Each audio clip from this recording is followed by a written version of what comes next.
관 같은 게 있어요. 너무 끔찍한데 그 관 안에 애를 넣어요. 그리고 문을 닫아요. 그러면 그 안에서 고압 산소가 나오는 거예요.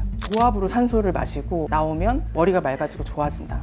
우리나라는 정말 좀 장애 혐오 문화가 심하잖아요. 이런 곳에서 내가 아이를 낳았는데 장애인이다. 사형 선고랑 마찬가지거든. 어떻게든 이 장애를 없애야 되거든.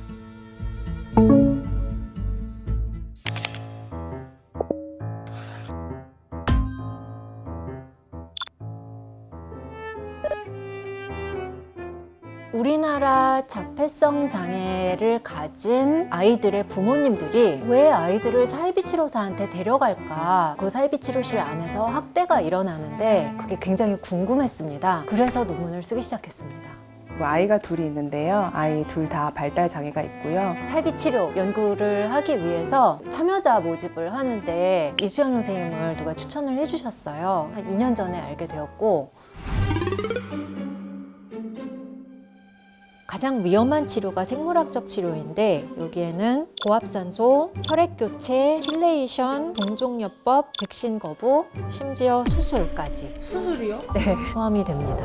여기를 교정을 하면은 뇌의 혈류가 잘 통해서 자폐 증상이 사라질 것이다 라고 치과 의사가 그렇게 제안을 진짜요? 하는 경우도 있어서 이 생물학적 치료는 거의 안 하는 사람이 없을 정도로 고압산소 치료 아마 안 하는 사람이 거의 없을 정도고 그 관 같은 게 있어요. 너무 끔찍한데 그 관 안에 애를 넣어요. 그리고 문을 닫아요. 그러면 그 안에서 고압산소가 나오는 거예요. 아이가 고압으로 산소를 마시고 나오면 머리가 맑아지고 좋아진다.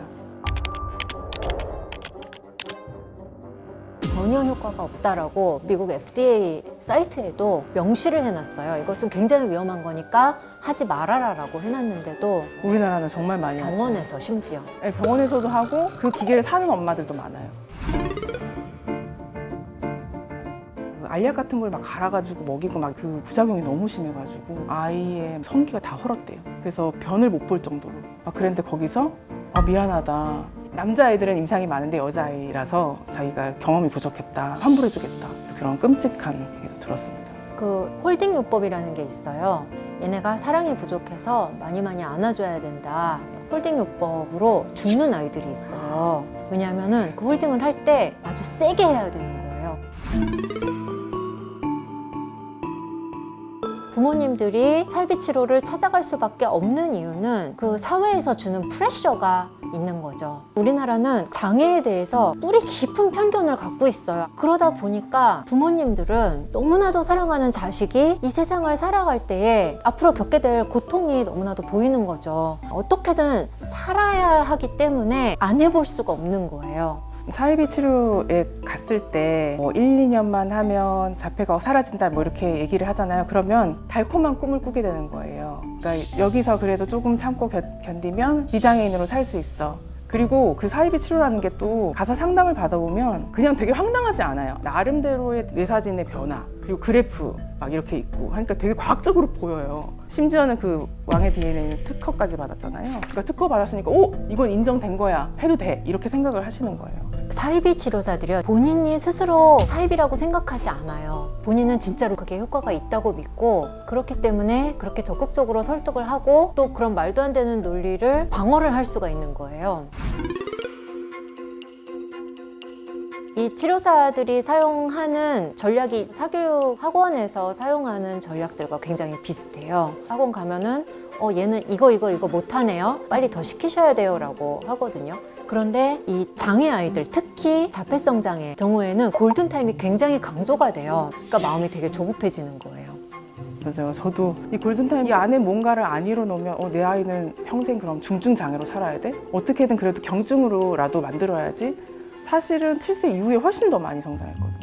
별다른 치료를 안 했지만 부모님들이 일반적인 정통적인 치료를 먼저 받으시고 추가적으로 내가 뭘 더 해볼까 하면서 사이비 치료를 찾게 되는 경우가 많거든요. 추가적으로 사이비 치료에 돈을 더 쓴다는 얘기예요. 그래서 사이비 치료가 강남에 많이 몰려 있고요. 왜냐하면 경제적으로 여유가 있는 부모님들이 사이비 치료를 받는 경우가 많기 때문에. 저도 조기교실 다닐 때 지방에서 더 많이 왔어요. 그래서 다 주변에 원룸에 아이를 데리고 살면서 치료를 받더라고요. 일단은 학교 입학하는 것이 굉장히 결정적인 계기가 돼요. 왜냐하면 그 전까지는 상담할 수 있는 사람이 없어요. 그런데 학교에 들어가면은 특수교사 선생님이 계시잖아요. 그리고 가장 결정적인 것은 아이를 있는 그대로 받아들이게 되는 아이에 대한 인식의 변화입니다. 아이를 인격적으로 그대로 받아들인다는 뜻은 뭐냐면, 제가 장애를 조금 바꿔서 예를 들어보면은 애가 청각장애예요. 그런데 너 귀 안 들리니까 계속 너는 어떻게든 들어야 돼. 듣기 훈련을 계속 시키는 것이 치료거든요. 그런데 그게 아니라, 아, 너는 귀가 안 들리는구나. 그러면은 귀가 안 들리지만 우리가 의사소통할 수 있는 다른 방법을 찾아보자. 치료의 개념에서 지원의 개념으로 바뀌면은 사이비 치료를 이제 다 끊어냅니다. 그 전에 치료를 했던 거는 이 장애를 극복하게 만들어야겠다. 이게 목표였다면 어느 순간 이제 깨달음이 왔죠. 장애는 극복하는 게 아니구나. 장애는 하나의 얘의 어떤 정체성이구나.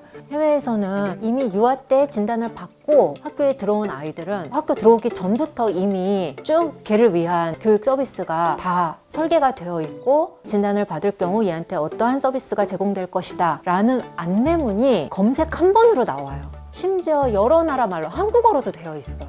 우리나라는 다 안 되어 있습니다. 일단 진단을 내리셨을 때 제가 물어봤죠. 그럼 앞으로 어떻게 해야 되나요? 근데 의사 선생님께서 이미 많이 늦었다. 그렇기 때문에 가능하면 강릉에서의 생활을 접고 서울로 와서 여유가 된다면 집중 치료를 받아라.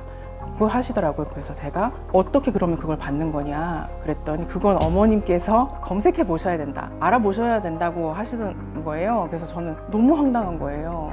우리 아이의 인생이 걸렸다는데 아무도 말해주지 않는 거예요.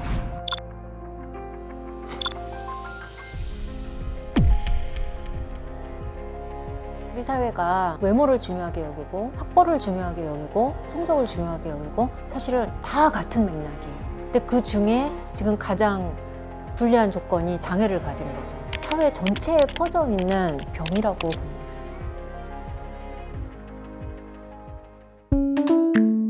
이번 영상을 만든 PD가 추천하는 영상도 보고 가세요. 스브스 뉴스의 다른 영상을 즐기시려면 구독 버튼을 꼭 눌러주세요.